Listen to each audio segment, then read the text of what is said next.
Hello and welcome to NARC Live on Wednesday the 25th of September 2024. Coming to you live from Norfolk on the east coast of England with Tammy M0TC. Hello. And me, David G7URP. Lovely to see you. On tonight's show, our special guest is Tim Kirby GW4VXE on what's so interesting about VHF and UHF.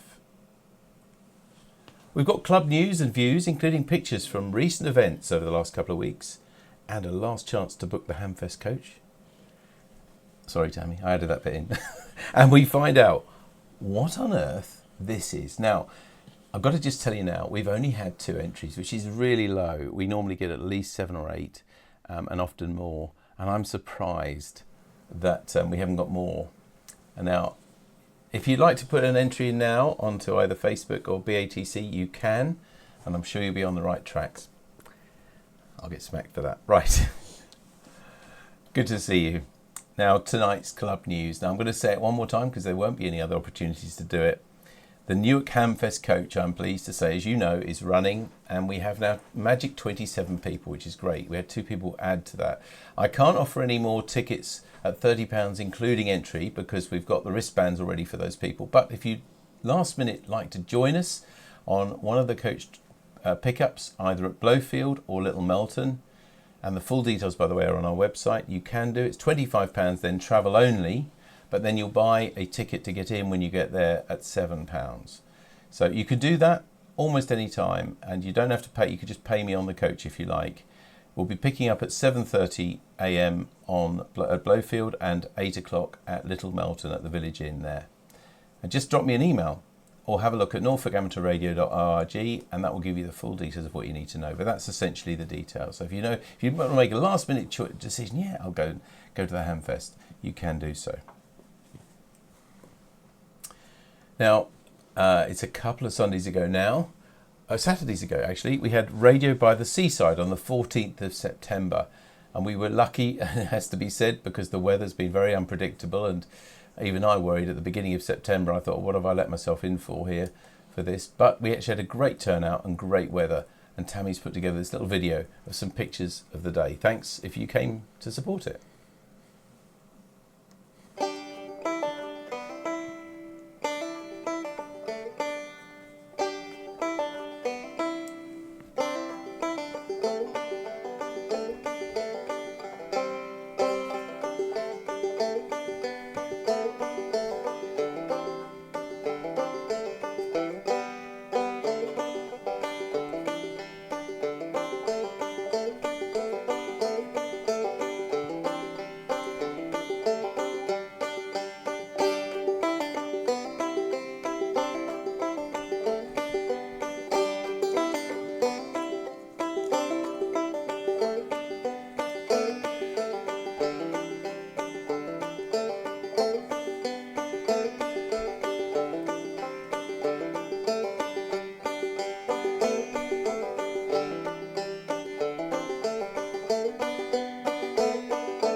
What?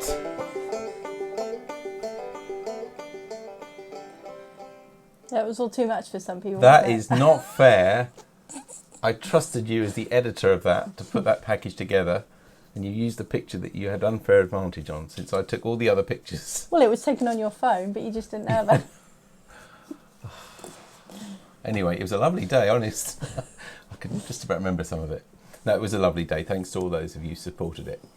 And it's almost the last sort of event that we've got, sort of summer event. But we did have another one, because on last Sunday, the 22nd of September, we did a friendly fox hunt, as we call it. It's a direction finding hunt using direction finding equipment.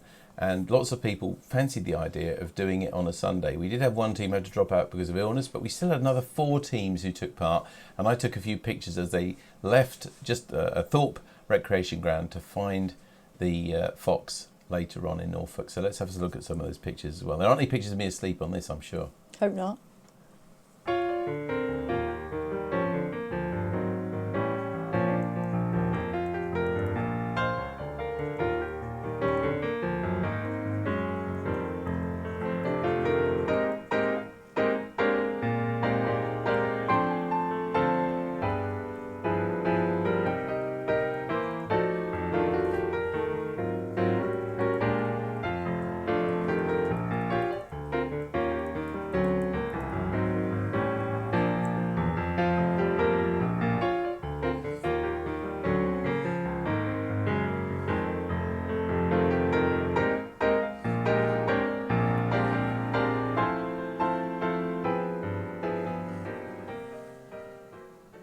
And I must confess, we didn't take a picture of the lunch. That was my fault.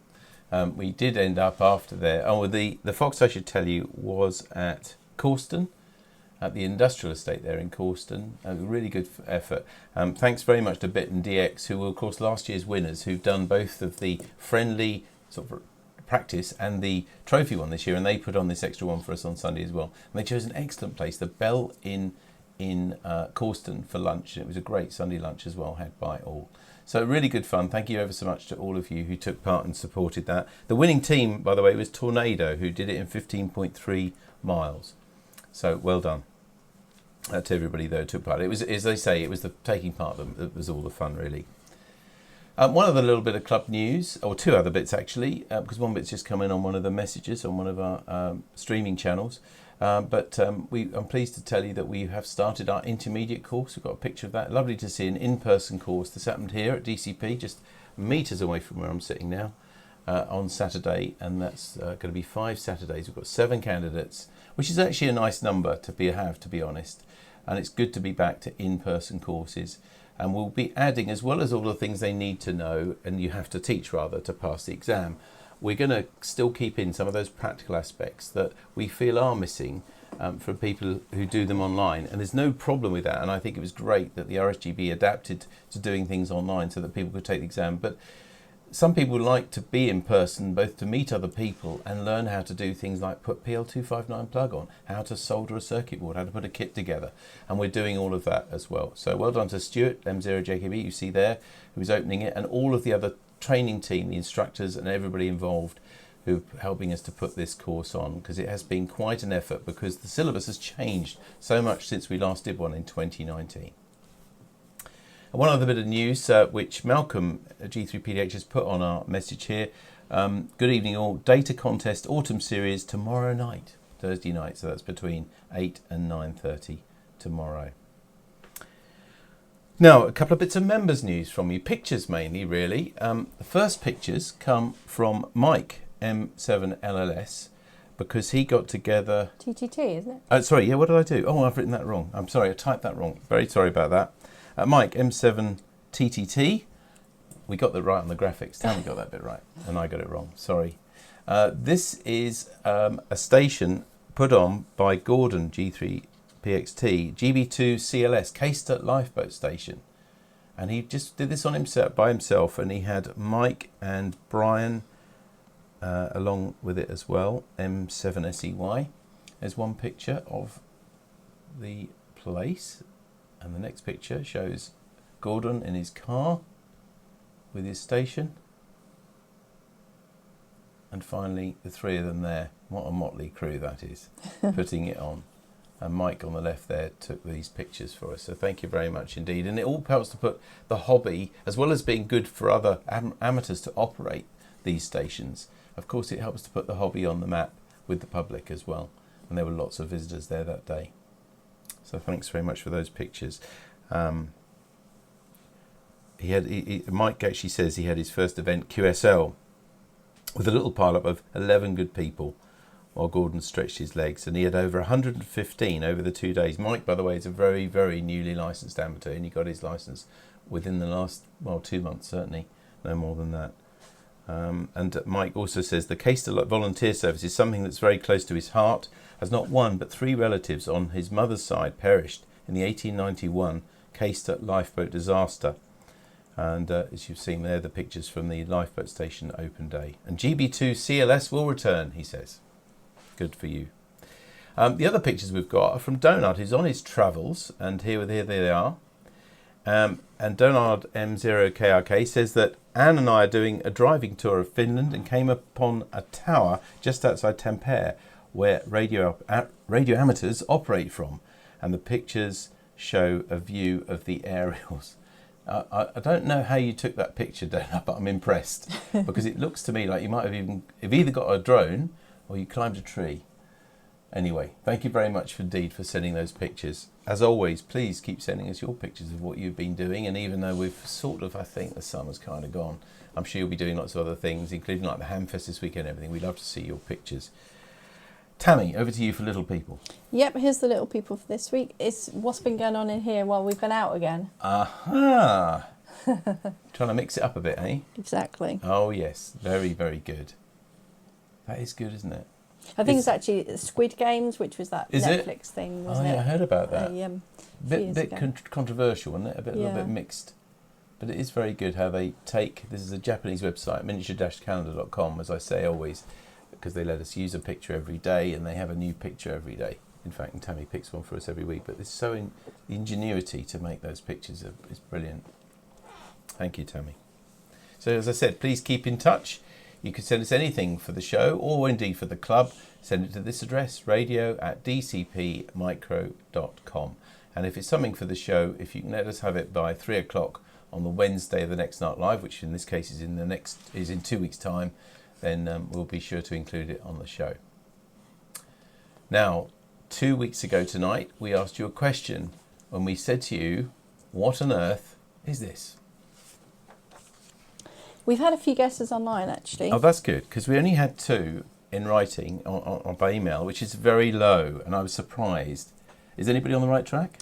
Well, Bob, G6PWS, says, is it a ship's leveller?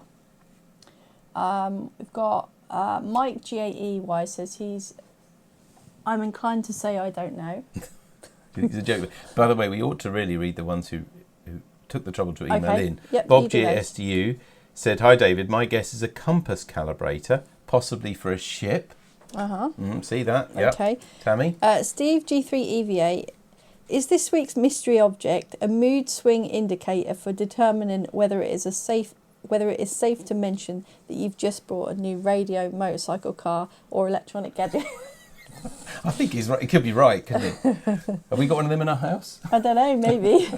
What else have we had? We had some others online. Bruce G4KZT says, is it a level check-in device?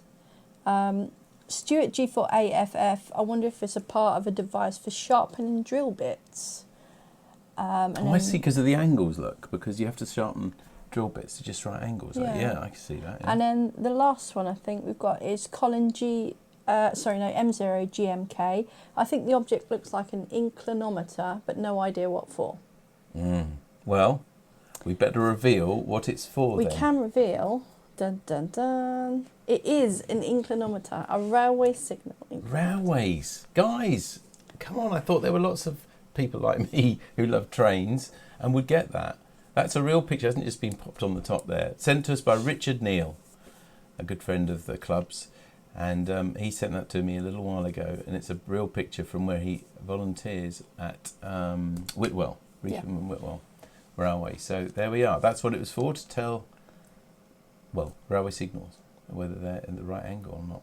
It's cool. But I do love Steve's thing. That is right, suggestion. yeah. Could be that. Anyway, how are you going to do on this? In 2 weeks' time, we'll be back, and we'll expect you to have told us what on earth this is.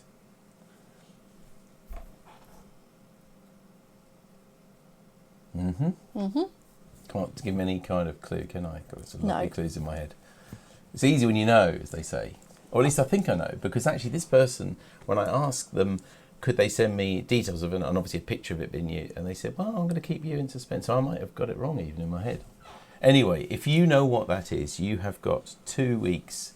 I have a feeling I might know what it is. Yeah, I know, but I'm wondering if it's a trick one. Anyway, Maybe. Let us know what you think. radio@dcpmicro.com. Drop us an email before Wednesday week at 3 o'clock, and we'll read your answer out with that. And by the way, just on the previous picture, Richard Neal comes back and says, everyone welcome to come and visit us at Whitwell and Reefham Heritage Railway. Yep, it's a lovely railway, actually. We hadn't been ever until the first time, was it earlier this year we went?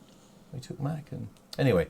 Really lovely railway. It's just a short run, but it's a lovely place. They've done, they do a great. They've done a great jobs with all of the station buildings and everything there. So, anyway, thank you again, Richard, for sending that in. Right, just to let you know what's coming up at the club this week before we meet tonight's guest. On Sunday at 7 o'clock, we've got the GB2RS News on GB3MB. On Monday night at 7:30, also on GB3MB, the Monday Night Net.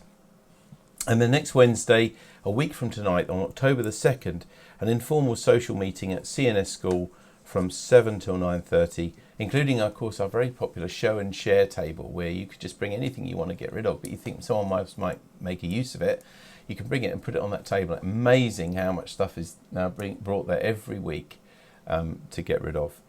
And we'll also fit in a tabletop sale soon. I'll arrange one for next month. So, but this is just for free items, really. So we look forward to seeing them. And of course, don't forget to keep us having. Let us have your stories and your pictures of everything that you've been doing. And of course, our club card, which we're always happy to send to anybody at all. They don't have to be an amateur. They don't have to be a member of the club or anything like that. And we'll add your name to ours and send it off to wherever you like. Just drop me a line with the reason what the card's for, and we'll add your name to ours, as I said, and post it off to them. So now, on to tonight's main event. And Tim, who's our guest tonight, is no stranger to Norfolk Amateur Radio Club, and indeed to several of the online sessions that we've done the last few years. And if you've seen some of Tim's talks before, you'll know that he's a very, very keen user of VHF and will tell us more about it. So good evening and welcome to Tim GW4VXE. Hello, Tim. Hello, David. How are you? I'm good, thank you. It's lovely to see you again. And that is wonderful dresser that you've got behind you, the Welsh dresser, I think. That must be a Welsh dresser, isn't it? It is a Welsh dresser. It's actually a Pembrokeshire dresser. So very, very local to us. It feels right at home in the farmhouse, which is really nice. Yeah, it does look lovely as well. Well, we're looking forward to your talk tonight. As always, you can ask Tim any questions or make any comments or anything either on BATC or Facebook, and we'll read them to Tim at the end of his presentation. I'll hand over to you now, Tim, and we'll look forward to having a chat with you at the end. Perfect. Thank you very much, David. Well, it's nice to be with you again. It's always a great pleasure, and lovely to see all the things that the club's doing as well, which is fantastic to see. So well done. So this evening, what's so special about VHF UHF? Well, a subject that's quite dear to my heart. I mean, I like all the bands, of course I do, but I've always been particularly keen on VHF UHF, and I like to try and sort of spread the message a little bit about why it's special to me, and hopefully you might find something in there that appeals to you as well. Well, my first question is, why would you bother operating on VHF UHF? After all, if you look in the letters column of Practical Wireless or RADCOM, not a month goes by without somebody moaning about how they listened for 65 hours and didn't hear a single person call, and so on and so forth. It's all rather depressing. It's funny how these things happen. You sometimes hear these conversations going on of people saying, "Oh, I haven't heard anything on the band in 3 months or whatever," and you just tune down the band and there's a DX opening going on. So I sometimes think that perhaps some of these people might not be listening in the right place or whatever. We'll come to activity a little bit later on. Certainly, if you listen on 145.5 S20, as we used to call it, it's certainly not as busy as it used to be. But we'll talk about that a little bit later. So don't believe everything you read. There is plenty going on VHF and UHF, and what we'll do a little bit later is talk a little bit more about that. But as I was thinking, having agreed to do this talk, the usual, what on earth am I going to say? So I thought the first thing that I would do was tell you a little bit about my introduction to VHF and UHF, which goes back a while, as perhaps you can guess. I think I was first licensed in 1983. It seems like yesterday. It's hard to believe it's 40 years ago, 41 years. Oh, yeah. Anyway, so yeah, my very first QSO on the amateur bands was on 2 meter FM using the radio that I've put up on the screen. I wonder how many of you had one or remember them, but an FT480R. It was quite a nice radio at the time. It was quite modern looking, and we loved how the fact that the S meter was LEDs, and if somebody was very strong, then you got 3 cherries, as we used to say on the S meter. So that was all quite good. So yeah, that was a multi-mode radio. It was my first 2 meter radio, which I was very proud of. And I remember having my first QSO on 2 meter FM one morning after the postman had been and delivered my license, and I got on 2 meters and made my first FM QSO, and that was very exciting. I started off, as I suppose many people do, or many people did, around that sort of time.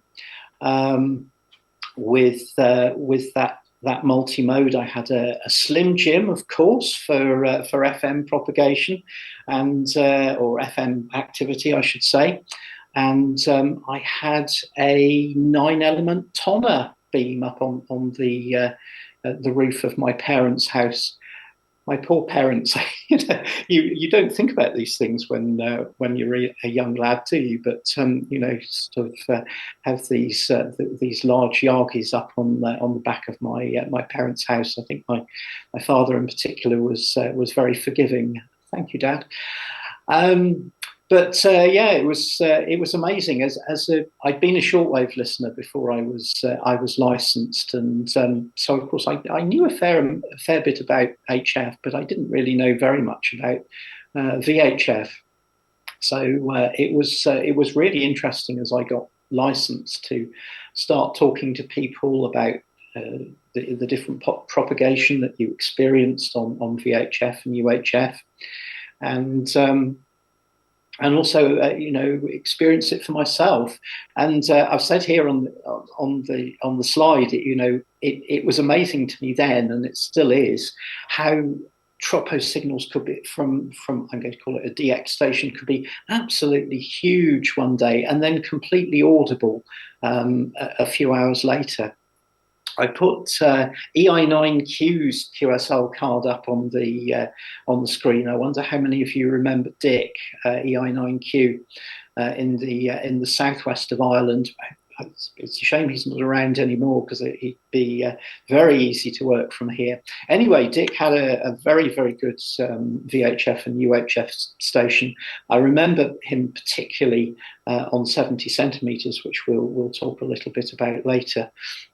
But I remember sometimes you would just sort of turn the beam to the west, and there would be this huge signal from Southern Ireland, and then a few hours later the signals were completely gone, and that was my first experience of seeing how signals could change over the course of a few hours, with a bit of a change in the weather, perhaps. And of course, all part of that, when you come into the hobby, is discovering the difference between propagation modes. Well, I'm sure the old hands amongst you know all this stuff, but if you're new, and I was talking to a foundation licensee the other day, and I realised that he didn't actually know or how to discern between tropo propagation on 2 meters and perhaps sporadic E, which I guess is second nature to us. Well, and of course, if you're looking at this and you're a newcomer, welcome. But the difference is generally fairly easy to tell. Something like sporadic E propagation, by the way, you're going to be looking at distances greater than about 1,000 miles, 1,600 kilometers. The signal is going to be probably rock crushing, assuming you're in the spotlight of the sporadic E propagation. It's not to say you don't get huge signals on tropo, you do, but they're generally somewhat shorter distances, 400, 500, 600 kilometers as an average. There are super tropo events, and I'm lucky enough to have worked 4,500 kilometers on tropo, but that's what living by the sea does for you. So that's it's one of those things. But the signals aren't generally that strong, and generally tropo propagation will last over a period of hours, whereas something like sporadic E will come and go. You can get very fleeting ease openings, which will perhaps last a minute, 2 minutes, 3 minutes, or you can get really long-lasting openings, which will perhaps last 2 or 3 hours. But that's quite unusual. That's quite unusual. June's the best time for sporadic, by the way, whereas Troppo probably want nice sort of settled weather. Anyway, I'm not going to go on about this. Jim G3YLA is really the expert on all this stuff. And Jim's done lots of wonderful work on sporadic in particular, so he can tell you all about that. But I sort of just wanted to reflect that, coming into the hobby, I didn't know anything about this, and it was absolutely fascinating to discover all this and learn all the ins and outs of it. I loved it then. I love it now. And there's still things that you learn about propagation and so on, which I think is what keeps it all really interesting. So, I've been playing around on 2 meters and finding that fascinating and amazing what I could work. At that stage, I lived in Cheltenham in Gloucestershire, and I don't know if you know Cheltenham, but you're sort of sat right behind the Cotswolds, so it's not the most brilliant of VHF locations.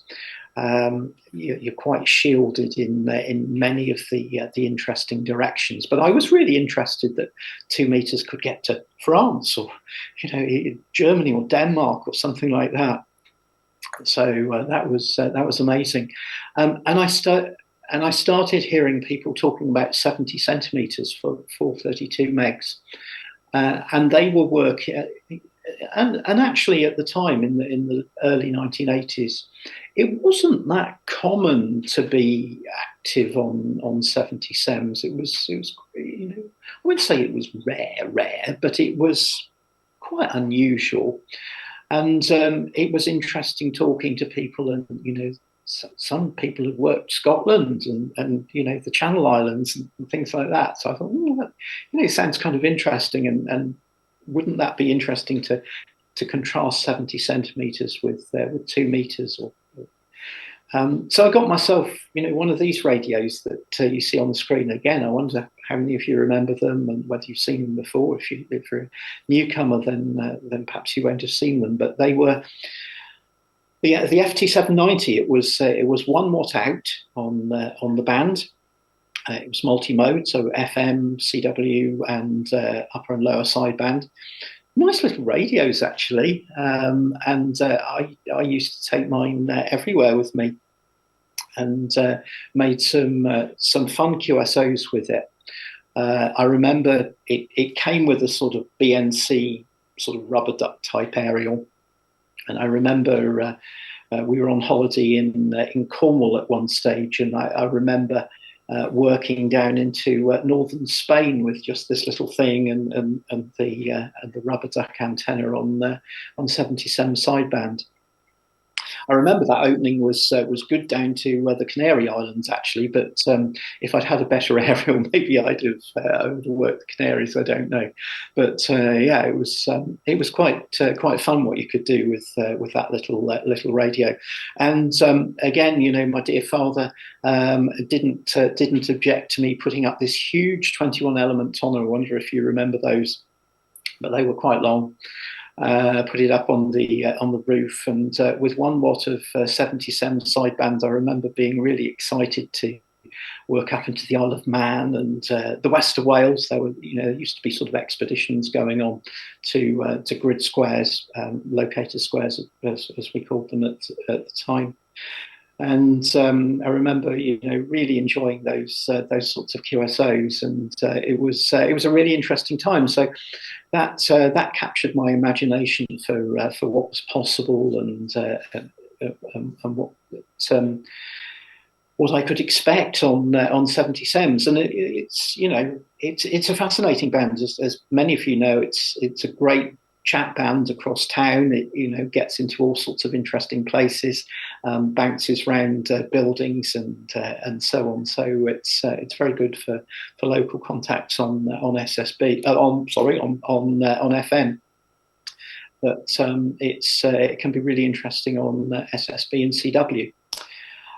FT8 now as well, but FT8 was 40 odd years in the future at this time. So yeah, I got on to 77s, and then 6 meters came along in 1986 to Class A licensees, people who passed the Morse test, and my first 6 meter rig was an IC 505 portable. Relatively unusual, but you still see them around. I think they were about 10 watts out, a bit like the FT790, etc. It was a bit bigger. It was 10 watts out, I think, particularly if you put it on a power supply. It came with a sort of telescopic aerial, as I recall, but you could plug a proper beam or a dipole or something like that into it, and that was my first 6 meter radio. I had a wire dipole up on the roof. Didn't think I better put any more beams up at that stage. Didn't want to push my luck with my dad. Not that he'd have minded, bless him. Yeah, started off with 10 watts from a 6 meter, the 505, and this wire dipole, and it was fun working around the country, it was amazing what could be worked, and I sort of reasonably quickly improved the station, but I'm pretty sure at that stage there were some Portuguese stations active on the band. Not many countries were able to use 6 meters at the time, which is quite different to now. The US and Canada were on, of course, but in Europe there wasn't that much activity. I think Portugal were on, and I think Norway were on as well. So I did actually make some sporadic contacts with 10 watts of sideband or CW to the dipole down into Portugal and up to Norway. And this was fascinating to be able to make contacts around Europe with simple gear on VHF.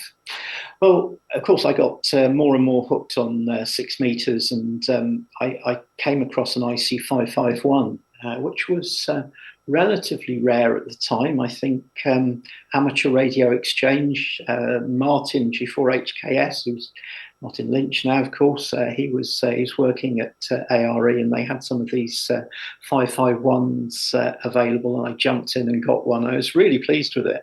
I think it was only 10 watts output, but I had a 5-element toner for the band at that stage, and I think I fairly quickly got, we weren't allowed to run that much power, but I think you could run about 25 watts or something like that. So I got a small amplifier, and it sort of went on from there. And ease in the summer was fascinating.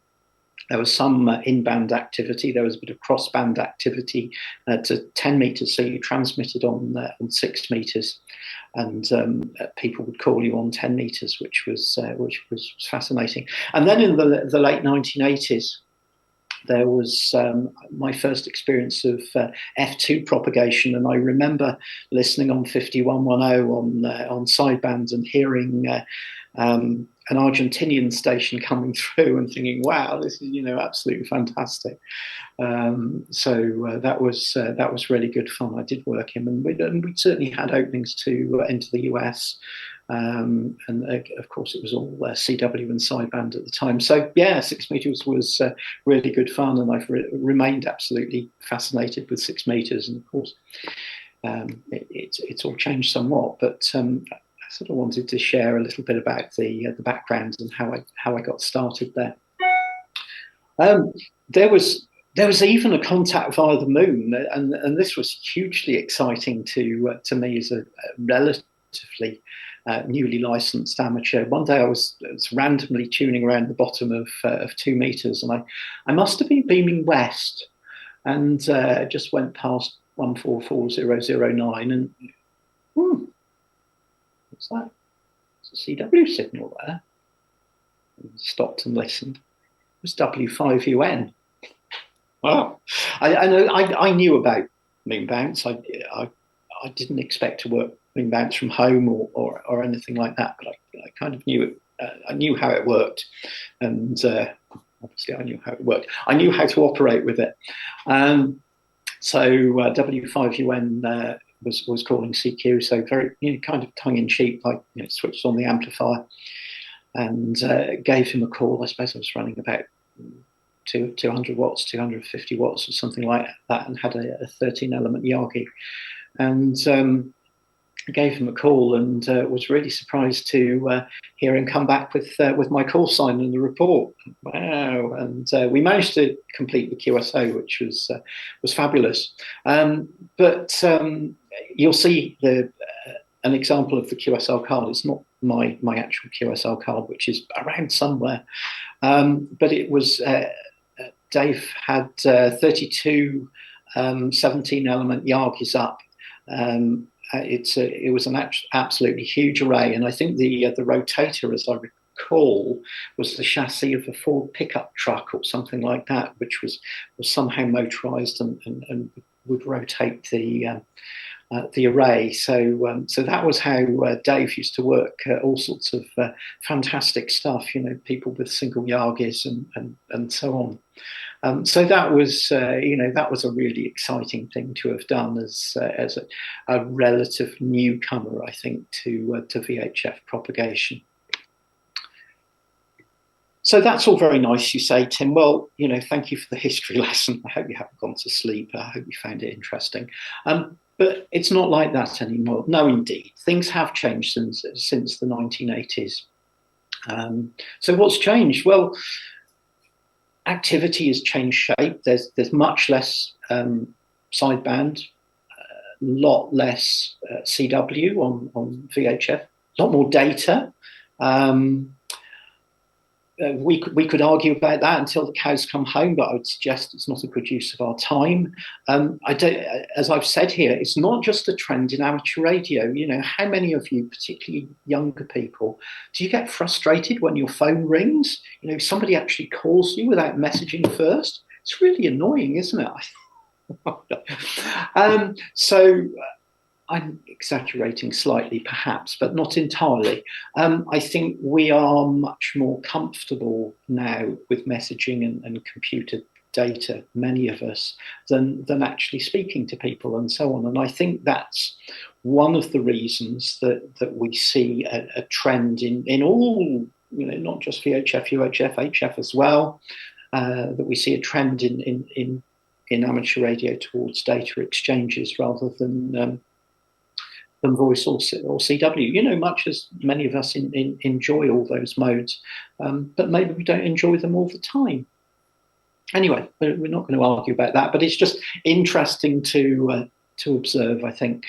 Something that's really different now, I think, is that back in the 1980s, you used to have these big VHF UHF contests. The March contest, the May contest, VHF Field Day, September 2 meters.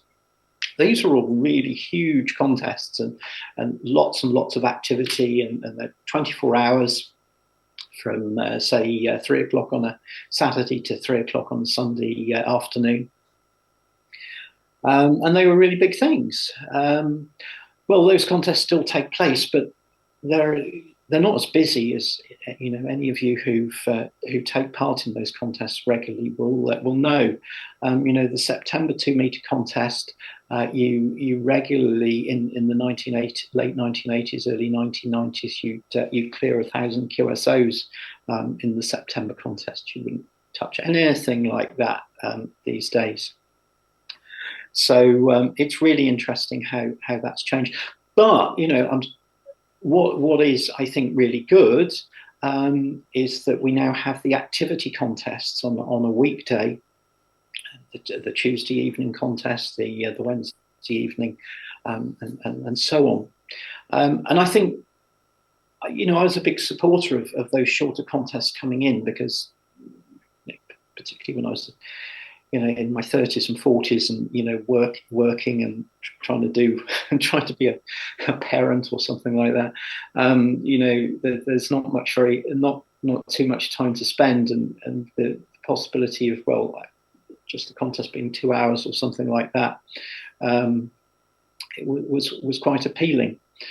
So a big supporter of those activity contests. I think some people argue that they're not a great thing because they make people go on at that particular time, and they don't go on any other time, which is a shame. So swings and roundabouts. But you're a very successful club with the activity contests, and I think it's nice to see that sort of activity. Lots more diverse activities, so if you tune around on 2 meters with the scanner or something, you might think, crumbs, there's nothing going on here. Going back to those letters to RADCOM or PW. Actually, what you don't know is that there's a digital repeater there, there's an FM repeater there, which probably wasn't fired up when you listened. There's 2 meters FT8 going on down at the bottom of the band. Up at the top of the band, there's some satellite contacts going on. Some people have got a digital hotspot running. You get all those different activities on both 2 meters and 70 SEMS, and not all of them are apparent to the casual listener, whereas actually there's actually lots going on.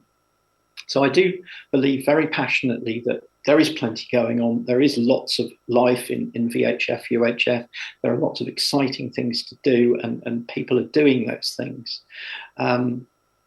So these people who are saying, "Oh, there's nothing going on." Okay, yeah, I know it's not very obvious, but think again. Have a look a little bit deeper. What else has changed? Well, back in the 1980s, 1990s, many of us had sort of single band, or if we were very lucky, dual band, tri-band VHF UHF multi-mode transceivers. Virtually none of them. In fact, I don't think there are any of those anymore. Rather, just waiting to think. But no, I don't think there are. So it actually getting a well-performing multi-mode capable transceiver on 2 meters 70 SEMS 23 is actually quite challenging, and certainly quite expensive. I'm not here to talk about the IC 9700 or the FT 991A.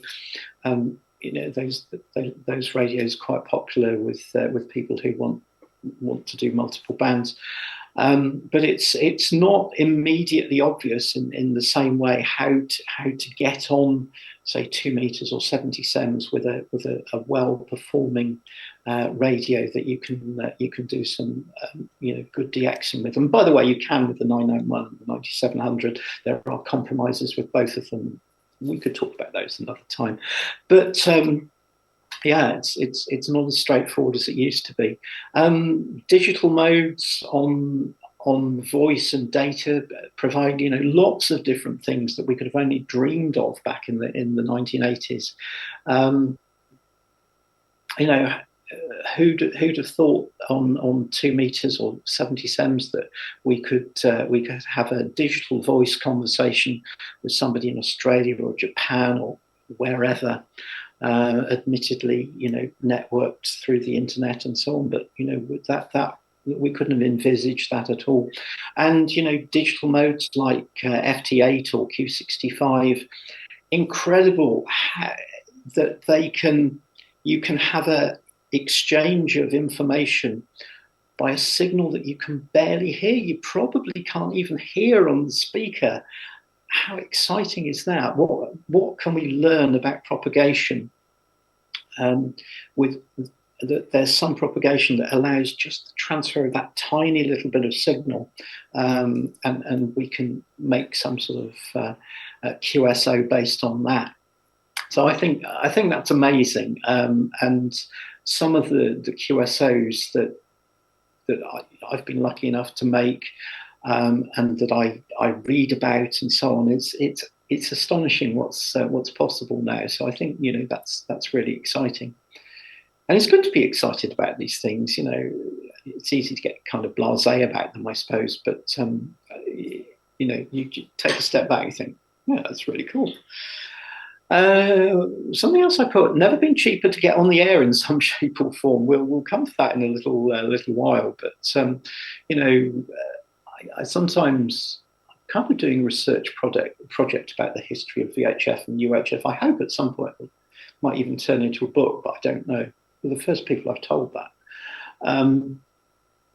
But when I go on and I look at some of the old magazines and things, and I look at the adverts in the magazines, I think, crumbs, that radio is really expensive. That was, I don't know, a month's salary or 2 months' salary or something like that. And most of the radios these days are, we think they're expensive, and sure enough they are, but most of them aren't that expensive. Some of them are. I could name names, but it's interesting. I think the real cost of equipment has gone down. Ubiquitous internet. Well, all sorts of things you can do. Linking. We talked about that with digital voice modes. You've got things like the reverse beacon network, not used so widely at VHF, but I'm sure if you go on 20 meters or 17 meters or something like that, call CQ on the key, look at the reverse beacon network website, and you can see where you've been heard. How fantastic is that? Remote control. Hope Paul EI5DI isn't watching. If you are, Paul, love you to bits, but don't agree with you about remote control. So remote controlling your station from wherever you are. It could be from another room in the house, could be from 100 or 1,000 miles away. It's really interesting to be able to do things like that. And I enjoy remote controlling my VHF UHF station on FT8. I do that when I'm staying with my mum. My mum lives back in Cheltenham. She's 94 years old, so sometimes I go and look after her for a little while. But it's really nice to have the remote control of the station here, so I can have a listen, or I can have a look and see what's going on, and make some QSOs. And there's things like ON4KST chat, which the VHF DX enthusiasts amongst you will be familiar with. So that's like a chat room for making skeds and getting stuff sorted out, and all the hotspots, Echolink, All Star. And I've put at the bottom, and I think this is perhaps where as a group we get it wrong, that there's absolutely no point complaining what it used to be like and saying, oh, I wish it were like that again. It's not going to be. Let it go. We have to roll with the changes, and perhaps we have to learn how to do something new. But I do honestly think that if the hobby stays the same, it will die. We'll be in trouble. So things do have to change, and I think there's lots of good new things that are going on. And we'll talk a little bit about that. Some things don't change, of course. Propagation is still fascinating, but what has changed is the tools that we have to study it. So a couple of my favourite sites, the Hepburn Tropo site, which perhaps some of you know is really good for forecasting Tropo events, and of course Jim's PropQuest website is invaluable for me, looking at ease, and also for HF working as well. So Jim, if you're around, thank you. But the tools to look at propagation have improved dramatically. So that's a real plus. And it's so much easier to be well informed. One of the other things is it's much easier now with the internet and so on for VHF UHF enthusiasts to keep in touch. Can you believe that when we used to want to make a meteor scatter sched with somebody for say 2 meters or something like that, we used to get out a pad of writing paper, a pen, write a letter, fold it up, put it in an envelope, stick a stamp on it, pop it in the letterbox, and hopefully, a few days later, a week later, 2 weeks later, get one back. Oh, I've got a sched. How fantastic is that? We don't have to do that anymore. We can write emails, or using the ON4KST chat. You say, hi Jürgen, are you free now? Yeah, I'm free now. Okay, let's try. And you know, that's how skeds can how skeds are made now. So that's really good. I think it's nice to have that immediacy. Although it was kind of fun to write letters to amateurs and have the skeds and so on. It was good fun. And then you send a QSL card back and all that stuff. It was fun, but quite different now. And of course, DX clusters and chat, we've talked about that, allows instant communication across the world. Talked about this a little bit. Digital modes allow a much greater exploitation of propagation. Going back to meteor scatter, if you played meteor scatter in the 1980s, if you were very unlucky and you didn't understand Morse code, you had to do SSB meteor scatter, which is I'm sure there's some videos on YouTube, but basically it involved shouting some call signs for a minute while you transmitted, and yeah, it was quite tiring on the voice. Mind you, there were some hilarious episodes from time to time. If you were lucky and you understood some CW, then maybe you had a keyer that you could wind up to something like 200 letters a minute. 200 letters a minute, 200 words a minute, so 1,000 letters per minute. And then, of course, when somebody received you at the other end, they had a tape recorder running, and it received your rapid burst of CW. Your tape recorder was a special one. You could slow it right down. And we had something called the LA8AK up converter, so that when you played this sort of this burst back, the up converter would convert the audio from the very low tone that it now was to something that you could hear, and that was quite good. That worked quite well. But I have to say that both FSK 441, which was the initial WSJT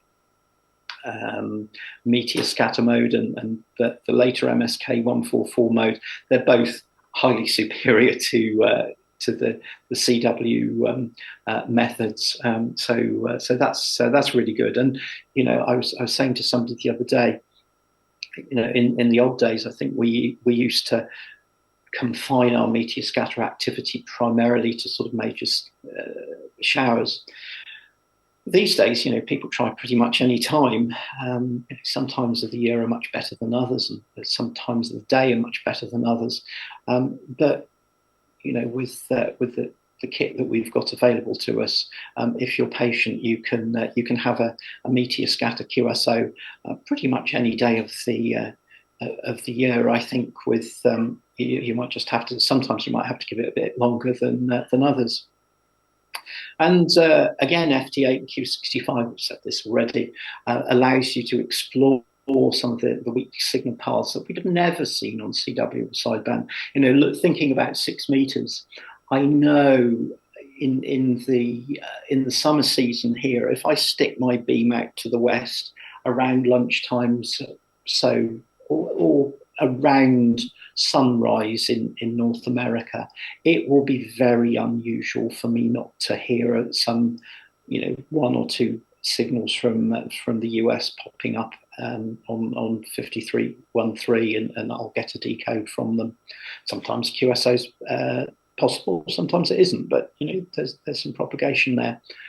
We didn't know about that on, you know, even with 5110, and you know, people were occasionally calling on CW or sideband, but there wasn't the intensive monitoring or the ability to recover really weak signals. So you know, we are discovering lots of new paths, and things like the paths to the west coast of the US and Canada on 6 meters. We're discovering that as well, and you know, things like the TEP. So yeah, really interesting. So we talked a little bit about equipment being more affordable than ever, and I said, after all, you can get on 2 meters and 70 cents SSB for under a tenner. Talk about that in a moment. And I'm slightly misrepresenting things, but not by too much. So the magic is, I think, still there. There are still lots of exceptional contacts that you can make, and it's hugely satisfying. Well, how about this? I'm sure many of you have seen these little Quansheng portables. They're 2 meter and 70 sems FM handhelds. You can get them on AliExpress. I had a quick look today. The cheapest I saw was about £9. The most expensive I saw was about £13. So, not bad just for a simple FM dual band handheld. Think how much we'd have paid for one of those in the 1980s. Okay, perhaps been a little bit better engineered and better built, maybe better built.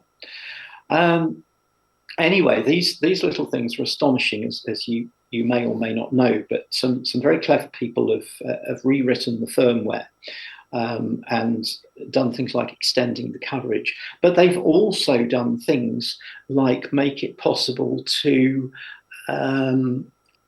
receive CW and sidebands on these rigs, which is utterly astonishing.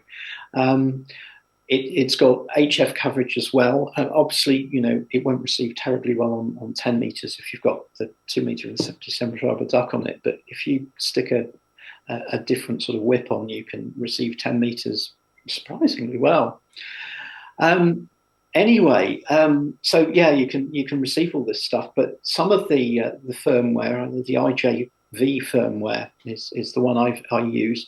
It also allows you, and again, somebody's been really clever in the firmware, and you can't transmit USB or LSB as such, but you can transmit double sideband with one of these things, and I'm sure those of you who are interested in VHF DXing, I'm sure many of you will have worked Dave G7RAU, who lives down on the Lizard. Well, a few weeks ago, we had a cracking opening down to the southwest from here. One of those really wonderful sea path openings, and don't worry, you get them as well. I'll talk to you about that in a second. But we get them over on this side, and they're fantastic down towards Spain, the Canaries, Madeira. Anyway, there was a cracking opening going on a couple of weeks ago, perhaps a month ago now. And Dave was receiving CT9 stroke OM3RG really strongly. He'd worked him on FT8, worked him on CW and sideband with his beam. And Dave thought, I'm under. I've got my Quansheng handheld, and he put a whip antenna on, so a little bit better than the rubber duck, but a 2 meter whip, and he was able to work down into Madeira with this little handheld on sideband, which we thought was really good. So that's a fun thing to do. You can, as I said, you can use the same handheld to decode FT8 on all those bands, 10 meters up to 432 megs. What I tend to do is I have a FT8 decoder on my phone, and I just hold that next to the speaker of the Quansheng if I'm sat on the beach or something, and I think, oh, I wonder what's coming through, and it does a very nice job of decoding it.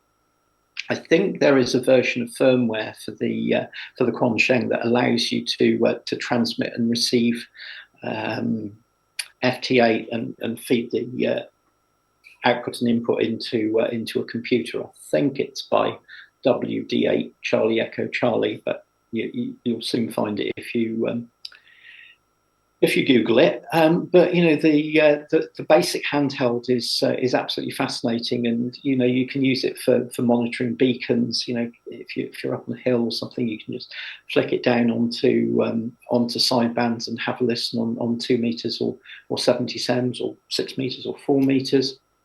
can I hear this beacon? And that can be really interesting. Dead easy to update the firmware. Lots of stuff about it online. If you haven't had a go at it and you fancy a fun little project, do have a go at it. If you want to, I'm sure you'll find out how to update the firmware. But if you get stuck, drop me an email. I'll be glad to help. The IJV firmware is the one that I've used.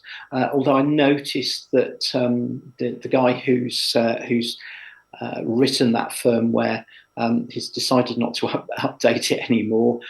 So there's another amateur F4HWN has got a fork of the firmware, and that's getting some really good reviews.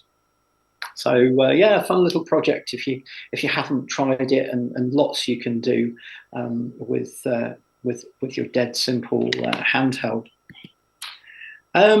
Or you can still make perhaps a more traditional contact. I took this picture the other day. It was just, you can tell it was not the nicest day. It was sort of quite damp and rainy. Not entirely unusual over here, but it was just before the September VHF contest, and my friend Alan, GM4's UK, is a very keen VHF contester. Was setting up his station in near Aberdeen, and I asked him if he had a few moments to try a QSO. I don't have a 2-meter beam up at the moment, so I said it'll have to be using my portable system, which was as you can see, an FT817. The aerial is a dual band Moxon for 2 meters and 77s. I don't know if you remember, but David G4DHF, who so sadly passed away this year, lovely guy. So miss David greatly, but he put together this really nice portable dual band Moxon. It works really well. So I got Alan to send me some stuff on the key, and of course he was running 400 watts to for decent Yargies, and I could hear him pretty much straight away. But not entirely surprisingly, he couldn't hear my 5 watts to the wire aerial. But fortunately, some planes came to our rescue, and we were able to complete a QSO. So that was really nice, and that was quite a magical sort of QSO. You think I've got this. Okay, Alan's got a really decent station at the other end, and I just had this really simple system. But you can't argue with a QSO over 600 kilometers like that. And actually, of course, I'd forgotten that Stuart G4AFF is a member of your club now. I remember when Stuart was up in Aberdeen, and I remember working him from my QTH in Windsor via aircraft scatterers. This aircraft took off from Heathrow and sort of banked over Windsor and so on, and we were able to make an exchange. I can't remember if it was CW or sideband, but it was a really nice sort of QSO that you always remember, and it's just the simplicity of it, I suppose, that's quite nice. So yeah, so you can still make sort of really magical stuff. I know the ISS gets mentioned all the time in sort of publicity and so on, but it is quite fun, and it's not uncommon to hear the astronauts from the International Space Station on 145-800 having a school's contact or something like that, and it's quite interesting to listen to. But once every little while, you get an astronaut up there who wants to do a little bit more. And he actually wants to make contacts with real amateurs. Amateurs, you know what I mean, everyday amateurs, unscheduled contacts and so on. And a couple of years ago now, I guess I was really lucky, and there was this guy, I can't remember, KO5MOS Shell, and he was up there, and he was known to be coming on some passes. So of course I'm really lucky here because being far out to the west, I get to hear the space station when it comes up over the horizon, long before a few moments before many of you do, or certainly in mainland Europe do. So I can still a bit of a march. So I'd been listening on the space station passes to the crossband repeater for about a week, and I was starting to lose hope. And I think I went up there one day thinking, it's not going to be on, it's not going to be on. And I heard it come up over the horizon, so I just put a call through, and it came straight back to me. How cool is that? So, even after, I suppose it was about 38 years of operating at that stage, I had a QSO with the space station, which seemed quite special. So, that's something else you can do on VHF UHF, which is really nice. So I'm conscious I've probably taken up a lot of your time, but I wanted to sort of, it's been quite anecdotal, I think, and I've told you some of my stories about things I've done, and which I hope you find interesting, and I hope makes you think, oh yeah, maybe I could try that as well, and maybe there is some stuff going on VHF UHF. But I wanted to tell you what a great place Norfolk is for VHF UHF activity, and I'm not just saying that because of the topology. You're really close to the North Sea, and of course you've got stunning steep sea paths up towards the northeast, Norway, Sweden, Denmark, all the way and to the east, and around to the southeast.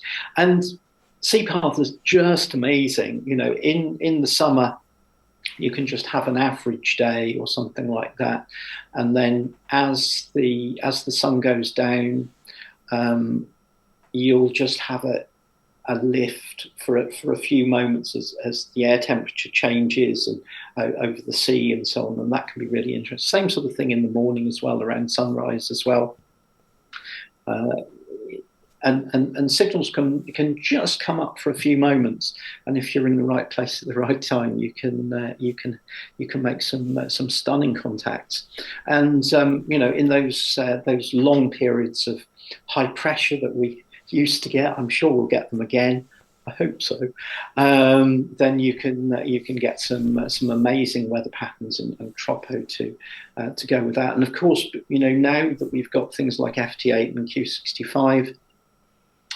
Particularly FT8 for tropo. I wouldn't expect to see Q65 on tropo, probably.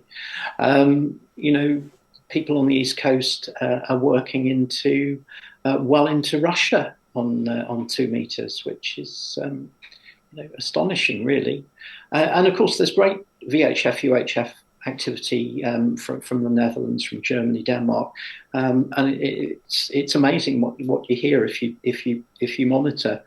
I said even on FM, obviously you're going to go much further on CW and sideband and FT8, but you'll be surprised what you'll hear on FM. When I lived in Oxfordshire, I heard Norwegian repeaters come up to S9 on FM and so on, just for a few moments. Few minutes. So that can be really interesting. So do think about if you have a simple FM station, do scan some channels and see what you hear. Maybe across 2 meters and 70 sems. If you've got 23 as well, that could be very interesting. Sometimes the higher bands exhibit tropo propagation before the lower VHF bands will, because the ducts don't have to be so big. That's another conversation, isn't it? Don't forget to call CQ. I think so many of us perhaps just listen these days, but do call CQ, because if nobody calls CQ, the rest. But it's well worth calling CQ and seeing what happens. you know about the UK activity contests, I'm sure, on a Tuesday night, 2 meters 70 SEMs, 4 meters 6 meters. And the UHF ones, of course. There's the FT8 activity sessions on a Wednesday night, the first Wednesday of the month on 2 meters, second Wednesday of the month on 70 SEMs, and I think the third on 23. There's other activity periods, you know. Steve, G4ALG has started off 2 meter CW Tuesdays. And that was quite successful. So they've started having 6 meter CW Wednesdays, 4 meter CW Thursdays, and 77 CW Fridays. That all takes place, I think, between 6:30 and 7:30. I think it's GMT, but having written that there, I wonder if it's local. I think it's GMT, but if you Google it online, you'll find the details. But it's nice to nice. I like CW, as some of you know, and it's nice to see that some VHF CW is coming out again. So, you know, if you enjoy CW as well, you know, maybe try and get on there for some of those sessions. There's this is really well timed. There's a 145 Alive session this coming Saturday afternoon between 1 o'clock and 4 o'clock clock time. What's 145 Alive? Well, it's a series of nets which has been coordinated by M0XIC. I think that's right, and M0XJA, John and Mark, I think. Good guys, and they're trying. It was an idea that was put together by Tim G5TM, and there have been several sessions so far. And the idea is to have some nets run by people in high places. And that's on a mountain or a hilltop or something like that, and have people calling in on 2 meters. So if you're around next Saturday afternoon, you've got a 2 meter rig around, have a tune across the FM segment, see what you can hear, and maybe call in and perhaps make some interesting contacts. They have those 145 Alive sessions probably every 3 or 4 months, something like that. So that's started up in the last couple of years, and it's a really nice initiative. Doesn't mean you can't call CQ on 2 meters FM outside of those times. Of course you can, but it's nice to have a bit of focused activity. And of course, I'm sure as a really active and a really big club, you probably have local nets on 2 meters and 70 SEMs, and I think David mentioned the GB2RS on one of your repeaters, and I think those nets are really, really important. You know, as a VHF DXer, I guess I don't get too excited about local nets and things like that. But having said that, it's nice to talk to local friends and things like that. But I think they're really, really valuable. I mean, they're really valuable as part of your club anyway, as a sort of communication between the club on the air. But I think they're really important because somebody who's perhaps got a scanner, bought a scanner off Amazon or something like that, and they think, well, it's supposed to be amateur activity on you know 145 megs. So what happens if I scan this? I think it's really important that they hear something. So if you've got a local net or something like that with lots of FM signals, fantastic, because that's going to be very accessible to a newcomer or somebody or a scanner enthusiast or whatever. So, you know, do try and support those nets. I think they're really important. And because there is less obvious activity across the VHF and UHF bands now, you know, for the various reasons that we've talked about, I think it's really important that we try and provide some obvious activity that people will hear. So the good news is, I think that's all my slides. Thank you very much for listening. I hope you found it interesting. It was a pleasure to put this presentation together because I think, it was nice to go through thinking about some of those things that really enthuse me about VHF UHF, and I hope you'll find that it will enthuse you as well. So thank you for listening. I hope to see you on the air. I'm going to pass it back to David and Tammy now, but if you have any questions, I will be delighted to try and answer them. Thank you. Tim, thank you very much indeed. There's a couple of moments during that, and I hardly ever interrupt a speaker. I don't think you should, but where I wanted to just add a couple of things in. But I'm sure we'll hear from people now, because you mentioned Jim G3YLA several times. He's watching, so I can see him on here. He's one of our members of the club, so he may come back with some questions as well. Quite a few people talking about the Quanshem. Is that how you pronounce it? Yeah, I think so. Yes. Okay. And people saying how remarkable value it is. Rick has put a link on as well there. I mean, it does seem incredible that you can buy anything like that. Maybe it isn't going to be quite as good as, say, one of the big three or something, but nevertheless, for the money to experiment with, it's really good, isn't it? Now, we've got a slide for you. I just found it because you were talking about 145 Alive, and we do promote that. And Tammy's just quickly downloaded it onto our slide deck so that we can share this with you now. So it doesn't actually say what it is. So I assume that's going to be local time, I would assume, wouldn't you? I believe it's local time, yes. Yeah, the clocks don't go back until the end of next month. So there we are. That's how to do it. And there is a good Facebook group, a very active Facebook group where I got this slide from. If you're interested in working on 145, you'll see lots of activity and things there. So as Tim said, that's coming up this weekend. So you've got some questions for us, I know, at home. If you haven't already sent them, though, please do it now on either BATC or Facebook, and we'll be sure to read them to Tim. Let me get first to some of these questions. First up is, well, there's just a few comments for you firstly. So Paul Gunther, who lives in Poland now, but one of our members from years ago. I still run ICOM IC251, IC451 multi-mode transceivers with ICOM IC7300 for 6 meters and HF. So he's commenting on that. You said there weren't any single band radios, didn't you? In your talk? not now. No, it's really difficult to get hold of those. So some of those old transceivers like the IC251 and the 451.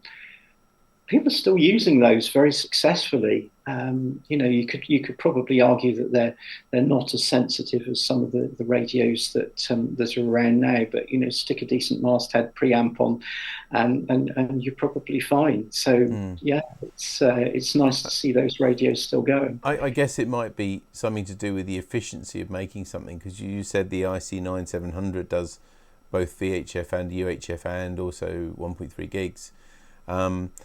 And if you were to make those as individual units, although they might be slightly better performance because there wouldn't be any compromises with aerial sockets and things like that. Although thinking about, I've got a 9700 and I think it's got a separate aerial socket for each band, but you're sharing common electronics from things like the touch screen and all the other things. And I guess that's why maybe there aren't the single band radios now, because they can fit it all into multi-bands, and small box, and get the economy of scale of making and selling more of them. Do you think? I do think that. I think you're absolutely right. And actually, it's also great, isn't it? Because if you're interested in 2 meters, and the chances are that you might well be interested in 70 and 23. So how lovely to have all 3 in a box. It's very convenient. I think we'd have probably given a limb for that back in the 1980s, whereas you would have had to have 2 separate transceivers and perhaps a transverter for 23 as well. Really nice to have that box. I suppose that's the plus side. The downside is quite a lot more expensive. What's the 9700? It's about £1,800, I think. Yeah, big money. It is a lot of money. Yeah, it is a lot. But I hadn't got a multi-band, and as you say, it isn't easy really. There aren't many choices out there. The 991, I think you mentioned, that is another one. I'm not the expert on all these radios, but I dare say all these will be on display at the Hamfest this coming weekend. Sure.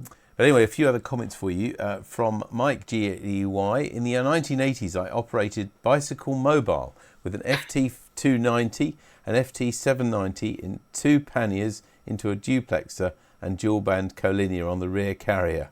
Power from 12-volt motorcycle battery. Weighed a fair bit though, he says. Yeah, that 290 is a classic, isn't it? They're really nice. Yeah, yeah, lovely story. And I remember some people doing things like that. You wouldn't want to go up too many hills, would you? But yeah, really classic transceivers. I got hold because I always used to. I had some of this gear, and of course you sell it, don't you, to buy the next latest and greatest thing. And I got a FT290 Mark II quite recently because I thought, oh, it'd be quite fun to play with one of those. Really nice, solid radio. Not a bad receiver on it at all. Not quite as good as I put it alongside something like the latest Yaesu. It's not quite as sensitive, but it's not bad at all. And I wouldn't say they're indestructible, but they're very solid sort of radios, aren't they? And nice to play with. So yeah, lovely radios, the 290s and 790s, and there was a 690 as well, wasn't there? I don't remember that. But the 290s I have seen a lot, and I've got a friend of mine's actually in my workbench. Is probably more accurate to put it on the shelf. And it's the only problem with it is the LCD has gone, because the early LCDs, I don't know whether it's because people didn't know how to drive them properly, but I've been told by people who are really in the know and how to drive liquid crystal displays, that is, you have to multiplex them, because if you give them DC, they'll work, but not for very long. You damage the liquid crystal content. So I've been told that sometimes over years, in the early days of liquid crystal displays, people didn't know how to drive them properly. If you don't drive them with a true AC, eventually they get polarized and they stop working. Anyway, that's the only problem with this radio that I've got. I know it works because you can move all the controls and things, but one day I hope to find an LCD somewhere that will be all right for it. Let's get back to some questions now. Also on Facebook, Ralph2M0RHT says, which has given you the better thrill, experience or joy? The older seeking and searching for the QSO, or the more modern computerized digital technology, i.e. skills versus technology? Which is your favorite? That's a great question, and I'm going to dodge it. It's like somebody asking you what your favorite album track or record is. It changes because one day you like some music and one day you like some other music. Anyway, that's another story, isn't it? I would say I enjoy both. I mean, it's in thinking back to, say, listening to the first time I heard CW or sideband on 6 meters coming out of South America. That was quite magical because I'd not heard it before. So yeah, that was fascinating. But having said that, how about last winter I had the 6 meter beam down towards South America, and it was just sort of gently monitored one Saturday afternoon, I think it was, and I saw a station from the Falklands come up, and I think it's unlikely that we would have come across the CW or sideband signal, at random like that in the old days. So I enjoyed that stuff of finding it, without DX clusters and so on. And if I'm honest, I don't use DX clusters. I don't want to go there really. But so I don't use DX clusters. So I tend to but I do monitor. On VHF, I do monitor the FT8 frequencies pretty heavily, and I find that really interesting just to see what comes up. So I think they're both fascinating. I've got different things out of it. I love, as you could probably tell, I love the fact that you can just receive this tiny little bit of signal now and turn it into some sort of information on your screen. I think that's amazing. I think Joe Taylor's done some really good stuff there, and the team that he works with. Yeah. So especially especially when we've had challenging bands and challenging conditions now, where we're all living with a lot more wireless noise around us, wireless noise. The sort of QRM that we get. Hopefully with the advent now of, I know a lot of it was coming from VDSL lines and ADSL lines, but now hopefully with the advent of fibre, we're Yeah. hoping it should go quite quiet again. If Well, I have good news. You might find this hard to believe that, living out in the middle of nowhere, we've got fibre to the house, and so have the neighbours, and the noise has gone. It's very, very little. And was that when you moved there? I know that was relatively recently. So was it not fibre when you moved there? And It wasn't. No, it so was did it made a DSL. huge change? Did it? It has made, yeah, it has made. I mean, it wasn't too bad anyway.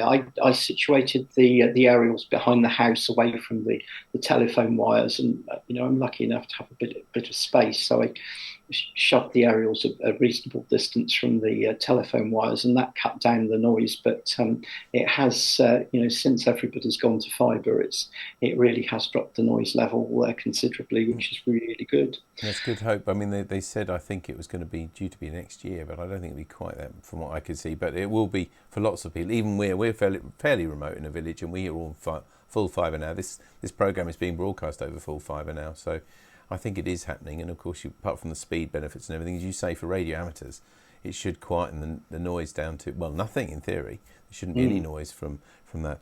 I'll get back to some questions here and comments. Brian M7SEY says, you're never alone with a Quanshang, I hope I've got that right. And also said, if you can, try a repeater crawl. That's fun as well, which is a good idea. I suppose it's amazing how far you can get, especially when you have a lift on or something like that. Yeah.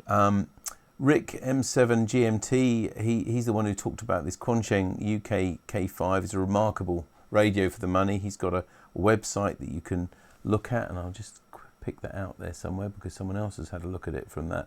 It's hamimports.com. Hamimports.com.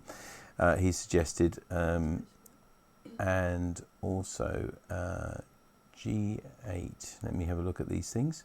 There's a few other things there. Mike G4DYC says, many thanks for such an enthusiastic and stimulating presentation. Jim G3YLA, who you mentioned several times there about PropQuest and other things, of course another keen VHFer. He says, hi Tim, great overview of the VHF world and what great part of the spectrum in which to be active. Thanks for your enthusiasm through your writings over the years, he says. Well, thank you, Jim.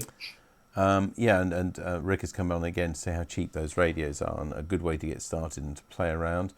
Peter M0HBL says, hi Tim, a great talk, thanks. I noticed in Radcom a new radio covering 2, 70 and 4 metres. Have you any experience with 4 metres? I do.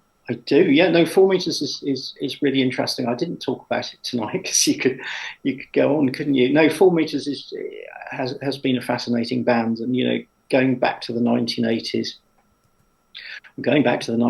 Only Class A licensees could go on it. That changed somewhere. It must have been in the late 1980s, I think. And certainly in those days, it was quite limited activity, and it was the UK had it, and Cyprus had it, Gibraltar had it.